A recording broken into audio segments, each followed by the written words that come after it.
Oh, hi. Hello. Awesome. I'm glad we can make this work. Yes, me too. How are Amazing. you? Good. So I was just sort of before you joined, I was, just sharing with, with the people who are tuning in about kind of what we'll be talking about today, on the topic of communications. I think we sent out a poll asking people if they thought they were effective communications. More than half of them said they're not. But even if I think if you are, I think communication is definitely something that anyone could, can continuously improve on and can gain like, tips on how to be a better communicator, especially since now everyone is working from home. I think, communication can often be, misinterpreted, and especially when we're not able to see someone face to face. But Absolutely. yeah, before we dive in, I want to do just a quick introduction. I'm so excited to be joined by Tracy Brown of Switchism. Tracy is a life and career coach, helping to empower her clients to, follow their dreams and find fulfillment in their lives. So, Tracy, thank you so much for joining us today. So, my first question for you is, how did you get that name, Switchism? So, what does that mean? Yeah, that's a great question.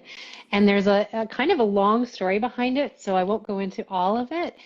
But it actually was a name for a business that a friend and I, when we decided we were going to change our lives, move to Nicaragua and start a business, it really helped express what we were doing. And that was making a huge change, like adopting one lifestyle over another and making a radical change. And then with the ism, having that kind of be our philosophy, right? Hmm. To embrace change. And life has had its twists and turns since then, as it does. But when I decided that I wanted to focus on coaching and go into the path that I'm on now, the name just felt like it really served it. Yeah. And it really helped, in one word, kind of express everything that I'm trying to embrace. And what I think has been a huge awareness for me myself is that the major change that we make in our lives doesn't actually have to, and often isn't in our circumstance, Yeah. but it's in our mindset.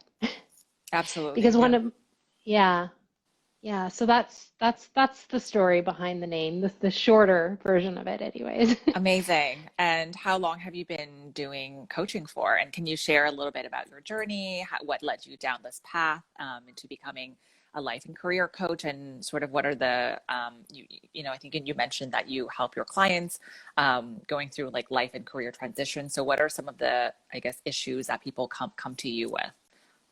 Yeah. Well, for to address your first question about how long I've been doing this for, in a former career, coaching was a part of my role, Yeah.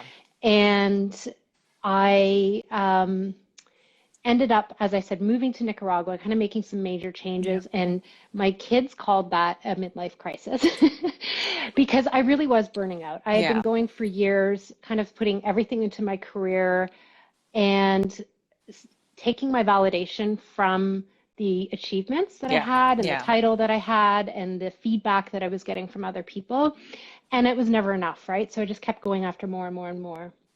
And then when opportunity opened up, I just decided to like quit all of it and move down south. Wow.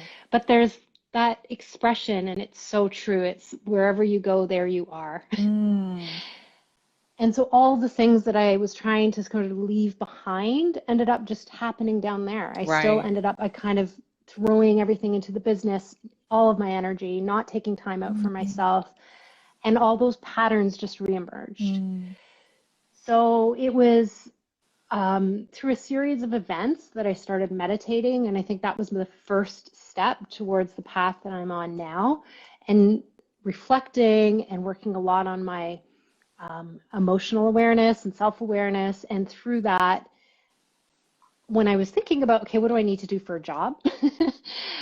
Coaching seemed like it was a practical expression of where I wanted to go with some of the experience that I already had. I don't know if I expected to fall in love with it just yeah. quite as much as I Right. have. Yeah. Oh, that's amazing. Hmm. Yeah. I think I totally agree with what you said. I think even when a lot of people, I think, try to escape and they think, oh, by switching jobs or moving to a new city. I mean, I have been there where I think, my life is going to change and my problems are going to be gone. But in reality, that doesn't happen, right? It's only when you do the inner work that's when you're able to remove old patterning and old habits. And that's when your life really begins to change. So I can definitely, like, I understand, can relate to that. Yeah. Yeah. Yeah. So today's topic is on communications. My Hmm. first question is, I think you mentioned something about, having self-awareness. It's so important to have self-awareness when you're communicating with others. So can you share a little bit about what that means and what does that look like and how do we cultivate self-awareness? Yeah, absolutely. I can put it into my own context. Yes. So as I was joining here, I realized I'm like, oh, I forgot to join. I was waiting for some invitation. I'm not as familiar with Instagram Live. So I finally put it together that, I was meant to join live and that you're probably waiting for me. And I already had some energy bubbling up to this, right? Yeah. And so self-awareness is being aware of what's happening in my body right now, kind of coming to terms with the fact that, yep, I've got, a little bit of tightness in my chest and a little bit of bubbling up here and a little bit of tenseness, and that's okay. Self-awareness is also accepting that, right? But also realizing that because of the energy that's happening right now, maybe I need to pause a little more. Maybe I need to take a breath, or maybe I Mm, need to resource. And that's in this moment. mm, But if we were having an argument, then that awareness would maybe be a very different sensation. Maybe it would be heat rushing up to my face, or I'd be leaning forward and I'd be finding myself like wanting to interrupt you, and maybe my hands would be tensing up. And then that self awareness might help me decide that this isn't quite the right moment for us to speak. Perhaps I need to take a pause or walk away, or just be really, really aware of the words that are coming out of my mouth because they're going to be fraught with the energy that I have inside of mhm. me. And it's interesting because as I was thinking about this, it's like you can have the best constructed boat, Yeah. but if you put it out on water and that water is super choppy, like there Yeah. are going to be issues, Yeah. right? Yeah. So yeah, it's the same with our words. Hmm. Even the most well-planned words, when their energy underneath Hmm. is is in conflict with them, Hmm. Hmm. then that message is going to come across very differently to the other person. Yeah, absolutely. I think, oftentimes, I think we notice our bodies first, that when we feel triggered or like when we're in a disagreement with someone, I mean, I definitely notice that my heart is like beating faster, like I'm getting really warm. And I think even before I realize what was happening, like my body is already telling me I'm being triggered by this conversation, right? And I think being self-aware, being like, oh, this is happening, and maybe I need to take a step back, or I need to just like take a breath or listen to the other person. I think that's so key. I think oftentimes we just react without really kind of processing what's happening. So I think that's a really good point. And I think with anxiety too, a lot of it is like, when it happens, we just immediately react to it. And I think that the right approach, I mean, correct me if I'm wrong, but it's just to kind of like take a step back and kind of realize what is happening to our bodies. I think our bodies reveal a lot of things to us about, especially with kind of our current state and how we're feeling and what we're thinking of. So Yeah, yeah. absolutely. Yeah. So the other question, I think you mentioned also conflict, right? I think conflict is something that over the past 2 years probably have, I think the cases of conflicts and disagreement between people, not just between people who work together, but between spouses, especially, probably have increased because everyone is working from home. There's a lot of more uncoupling between couples. I think when you're in, I think it's interesting in relationships. I think you see the reverse, like couples are spending more time together, whereas at companies, I think people are spending less time with each other. So I think both cases are, breeding grounds for conflicts, especially when you're not able to deal with that person, face to face. I think, when you're working in an office, you can just kind of go to someone's desk or cubicle and be like, hey, like, this email was miscommunicated. Let's talk it out. But when you're working remotely, a lot of times people don't I'm not able, especially if you don't turn on your camera during like work calls, I'm not able to see what your facial expression is. And I think a lot of the times that's when words get kind of misinterpreted, and that's where arguments arise. So what is your take on kind of how do we communicate better in an age where, there's just like lack of like face to face, or when there's too much face to face with couples? Yeah. You said a really, really, really important word that I want to highlight, and that's listening. Mm, Yeah. I think when we plan communication, we always plan what we want to say. yeah. And there's a lot of people out there that, and I see this as a coach, right? That they want to be heard. And a lot of times with my clients, like, and I even realized this when I went into coaching, like, how often do you have someone that will just sit and listen, Mm, not interrupt, not tell you how you should be feeling, or trying to cheer you up or give you advice, but just like simply sit there and receive everything that's going on for you yeah. and accept it. Yeah. Yeah. And it's really hard to do. It is really hard to do. Yeah. But I think that's a really great point. I think, listening, I think, for us too, I mean, the Holistic Panda, it's a startup, and definitely, it's for me and two other co-founders. I think our relationships have improved when we're really able to like listen to each other and being like, and not being like accusatory. Like, I think, one of my mentors said, disagreements are going to happen. That's because you're all like logical and rational people with your own like way of thinking. It's going to happen. But the difference is between disagreement and arguments. So like learning to decipher and separate the two. So I agree with her. I think disagreement is going to happen in your personal relationships or work relationships, but it's how do you not let that, how do you have like constructive conversations, and listening, I think it's a key component to it. Yeah. Yeah. And the right kind of listening, right? Yeah. Because sometimes we will listen with an intent to um, respond. Mm-hmm. Like, that person has said this, so therefore, like, this is what I'm going to come back with. Yeah. And it's an actual like listening because we actually really want to learn about the other person Mm-hmm. and understand that we will never like, it's that open listening where it's like, I'll never know exactly what is going on for you Yeah. in your head. Yeah. And so if I can acknowledge that and then just hear what you're saying and be open to it instead of trying to predict where it's coming from Yeah. or think about how I need to respond to it. Yeah. I think that's a really, really great point. It's just being like, it almost sounds like, we have to develop a level of empathy when we're talking to people, like not, which kind of brings to my next question is on feedback, right? How do I think it's always so hard to give and receive feedback? I think it's something that a lot of people have like, well, I don't want to say challenge, but issues with. I think, when we are giving feedback, how do you give feedback without, hurting the other person's feelings or ego? And how do we receive feedback without feeling judged, or that we're, how do we not be defensive about it? Yeah, yeah. Those, those are some really good questions, and that's really one of the more difficult things to Yeah. do.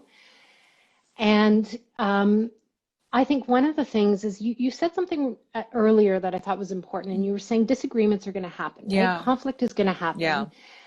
And there's this amazing quote that came out of a talk that Jay Krishnamurti gave, and it was conflict is wanting the opposite of what is. Mm, So when we try to avoid conflict, in a way, we're actually in conflict, right? mm, yeah. And so if we understand that as we approach someone that there are going to be differences, we're completely different people. Yeah.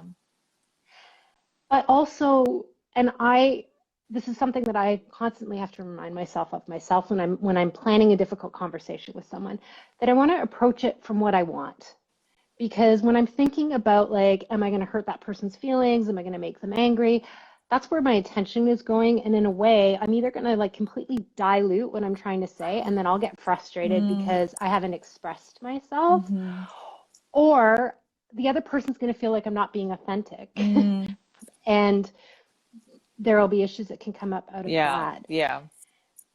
So it takes a little bit of work and a little bit of planning of like, what is it that I want to happen in this conversation? And after you and I spoke, something came up. I was reading, and this amazing quote came up, and I thought I would share it Yeah, with you. please. It's I never pronounce this. Thich Nhat Hanh. Thich Nhat Hanh, and he said, "Always speak in a way that inspires self-confidence, Mm. joy, and hope." Oh, I love that. Yeah. And so I think that when we approach someone with something, we have to be very careful that we're not approaching them about something that we feel like they should be different about, Mm, like, mm, right? yeah, And if we're spending time giving someone feedback, it usually means that we actually see opportunity there. yeah, It means that we do have hope. So, like, how can we communicate from there, yeah, from that possibility as opposed to the problem that yeah, we think that there is? yeah. And I love something that you said in our earlier conversation. You said, I think, you said conflict is, don't see it as, or something about, oh, sorry, I might be like butchering this, but conflict, is an opportunity for repair, or like rupture is an opportunity for repair. Is that what the quote is? Yeah, And how we should see that's it. conflict? Yeah. Yeah, one of my teachers said that in one of my trainings, and I just thought it was so amazing. And I try to remember that. It's like it's an opportunity for repair. Yeah. And it's an opportunity as well to look at what's underneath that rupture, right? Because sometimes there's some issues there that are needs that maybe need to be addressed by ourselves, Yeah. or another person's needs. So it's like, what's there that's underneath it, but in the hopes of healing, as opposed to the hopes of changing or finding issue with. Mm, mm, Yeah. yeah. Yeah. I think like definitely giving and receiving feedback is something that, is, yeah, like I mentioned, something that a lot of people have challenges with. But I think having, an open mindset and willing to listen and not trying, going in and kind of having, knowing what the desired outcome is, or what your desired outcome is, and not kind of being afraid to be open. I think those are all very like key to having a constructive conversation with someone. And I think the most important one is not going into it thinking, I want to change this person. Like you need to change because I don't like the way that you're working. So I think with Yeah. relationships too, no, it's like, I think couples kind of, when they have arguments, I think a lot of it stems from when one person is trying to change the other. And like, that's just not constructive. Yeah. Absolutely. We have a question. Is the timeline between the rupture and repair important? Yeah. I think like everything in life, we can't rush. We Yeah. can't rush it. And so sometimes there needs to be some space, right? Sometimes some of that healing needs to happen on our own before we can work on healing together. Yeah. So, yeah, I guess the timeline is important, but it's not going to be a specific definition. It's going to need to happen when it happens. Mm-hmm. Yeah, Mm-hmm. It's a great question. Yeah. that's an amazing question. And you also asked about receiving feedback. Yes. And that's like one of the more difficult things for me. Well, I don't know, between giving and receiving, but that again is listening. And I think one of the things that I try to remember for myself, because I feel there's still that part of me, right? Like I haven't divorced myself from my ego, and Yeah. I mean, I think we're I all humans. I think, let's face it, I think we're all human beings, and I think we all have egos. And, I think taking feedback is not something that I actually, I don't know one person that's like, I'm great at receiving feedback. I don't get defensive at all. Like, just give it to me. Like, I don't. So I think, yeah, I think we have to acknowledge that it's normal to feel defensive and feel like, when you're receiving feedback, it's normal. Yeah, for sure. And like you said, we're all humans, right? So it's like that's where the self-awareness comes in as well. So it's like if I feel myself, like jumping to want to respond, then I know I'm being defensive. Yeah. Um, and I try to look at everything as an opportunity to learn. So even if there's feedback that's really difficult, it's an opportunity for me to learn even about how others perceive me. And I don't have to Mm, accept their yeah, perceptions that's as true. reality, Yeah. right? Yeah. Any more than our perceptions are real, Yeah. right? Like we're all going to have different perceptions of things. but it could be a lesson a learning for me. And like, maybe this is how I'm coming across to this person. Yeah. And if I'm coming across that way, then it's true for them and I can accept that. Mm-hmm. Mm-hmm. We have a question. What's the key to listening intentionally? That's a really good one.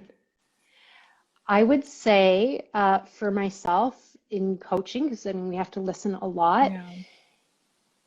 it's actually listening and tr opening up so that the mind chatter's still going to be there, Yeah. right? But seeing when it's there, kind of moving it aside moving it aside, and then coming back to the listening. And you said something really important earlier about empathy. Yeah.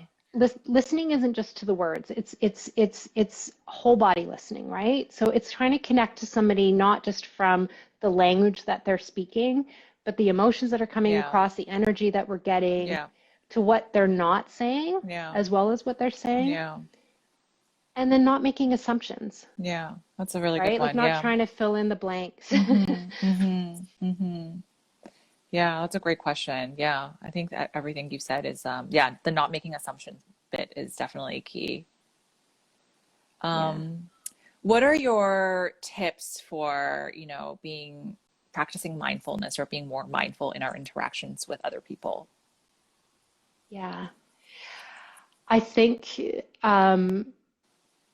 for me, it's just being self-aware is the Mm. first one. Mm-hmm. Being compassionate would be next. Like, um, I I heard something the other day and it struck me so deeply. Yeah. And it's like all the things about another person that we don't like is also the cause of their own suffering, Right. right? Think about all the things we struggle with. The reason that feedback is difficult for us is Yeah. because a part of us already has been dealing with Right. feeling insecure about that, right? It's Yeah. causing us a level of Yeah. pain. Yeah. And so if we can connect to the fact that like we can all relate to being afraid, we can all relate to being angry, we can all relate to being sad or fearful or anxious, and see our commonalities as humans and be compassionate, Yeah. then that's to me a part of what mindfulness is Yeah. about, Yeah. what it's meant to be about. Yeah. Yeah. Yeah. Wow. I got like almost like teary. I totally agree with you. I think compassion, I think self-compassion for one is definitely something that we need to be more mindful and be more mindful of. And I think when you have compassion for yourself, it's also easier for you to develop compassion for other people. Um, so I'm that's, yeah. I'm so glad you said that. Thank you for saying that because yeah, like that's one of the things that I've had to learn. And as I've been sort of exploring myself and becoming more self-aware, I started noticing the voices of judgment just getting Mm, louder and louder and louder. mm, And then I realized, no, I have to be compassionate to yeah. myself as Yeah. well. Yeah. And yeah, you're never going to be like, if we're sitting in judgment of ourselves, that judgment is going to come up with other Yeah. people. It's Yeah. just bound to. It is. Absolutely. Okay. We have another question. Can we be compassionate and yet firm? Uh, well, yeah. Yeah. Can we be compassionate and yet firm? Yeah. There is,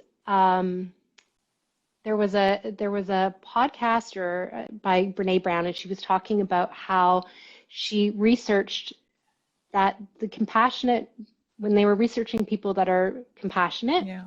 they all had something in common, and that's that they had boundaries. Mm, And so, absolutely, we have to be firm.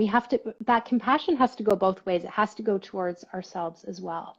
So, if we're not creating boundaries and if we're not being firm about them, about what we are and aren't comfortable with, then resentment's going to start bubbling up. And then when the resentment bubbles up, there's no compassion, right? yeah.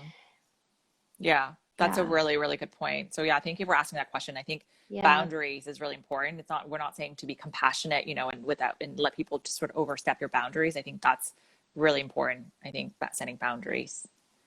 Yeah. So yeah, we're coming to the end of this chat. I can't believe the 30 minutes just go by so fast. But before we end it, is there anything you want to share with the audience, Tracy? It doesn't have to be on the topic of communications. It could be about anything.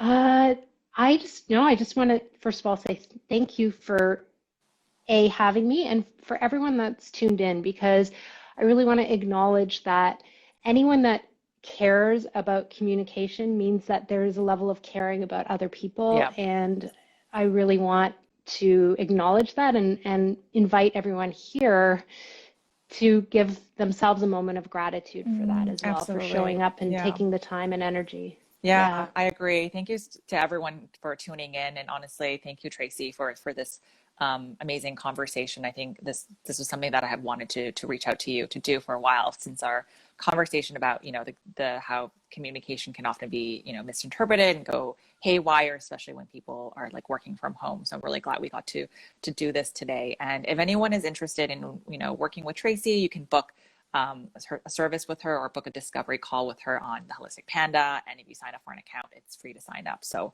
and you also get 10% off on your first session. So, Tracy, thank you so much. And what's next for you? When do you're going down south soon, right? I'm going to be going down south soon. Yes. So that's exciting. And yeah, we'll see. But just continuing to be Oh, thanks for on sure. this journey of exploration. Yeah, Yeah. thank you for showing up as your authentic self. I agree. I Oh, agree. Yeah, thank you. thank you. Well, everyone, thank you for tuning in. And if you miss this chat, it's going to be available on our YouTube and on our Instagram after. So thanks, everyone. Bye. Thank